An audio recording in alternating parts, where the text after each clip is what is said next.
দাদা কি করছো এবার? এই তো এত রোদ আর এত তাপমাত্রা যে 45 ডিগ্রি বা 60 ডিগ্রি হবে হয়তো। আমি এই তেলে ডুবো তেলে আজকে চাইনিজ তেলটা কি রোদে রেখেছিলে? হ্যাঁ রোদে রেখেছিলাম। ডিম ভাজা হবে? হ্যাঁ দেখা যাক হবে। এই যে চাইনিজ কতক্ষণ রেখেছিলে? 2-3 ঘন্টা। 2-3 ঘন্টা? হ্যাঁ। না হবে না মনে হচ্ছে। না না হবে হবে। হবে না? একটু টাইম দাও হয়ে যাবে। একটু টাইম দাও। একটু একটু সাদা সাদা হচ্ছে। হ্যাঁ একটু একটু সাদা সাদা হয়ে যাচ্ছে, দেখো হয়ে যাবে, দেখো টাইম দিলে হয়ে যাবে। টাইম দিলে মোটামুটি 2-4 মিনিট মতো রাখতে হবে। হ্যাঁ এই দেখো মোটা হয়ে যাচ্ছে, কিন্তু পুরো মোটা হয়ে যাচ্ছে, হয়ে যাবে। তেলটা কতক্ষণ রেখেছিলে? 3-4 ঘন্টা। 3-4 ঘন্টা? হ্যাঁ মানে টেস্টিং করার জন্য? টেস্টিং করার জন্য। দাদা এর আগেও করেছিলে? না না ইতিহাসের পাতায় প্রথম। ইতিহাসের পাতায় প্রথম? হ্যাঁ হ্যাঁ আচ্ছা, মনে হচ্ছে আর একটু কালারটা এসেছে।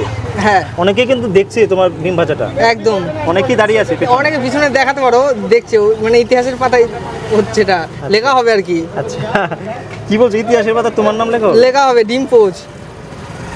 দাদা মোটামুটি মনে হয় 5 মিনিট রাখতে হবে। হ্যাঁ 5 মিনিট বলতে দেখো দেখো অনেকটা মোটা হয়ে গেছে।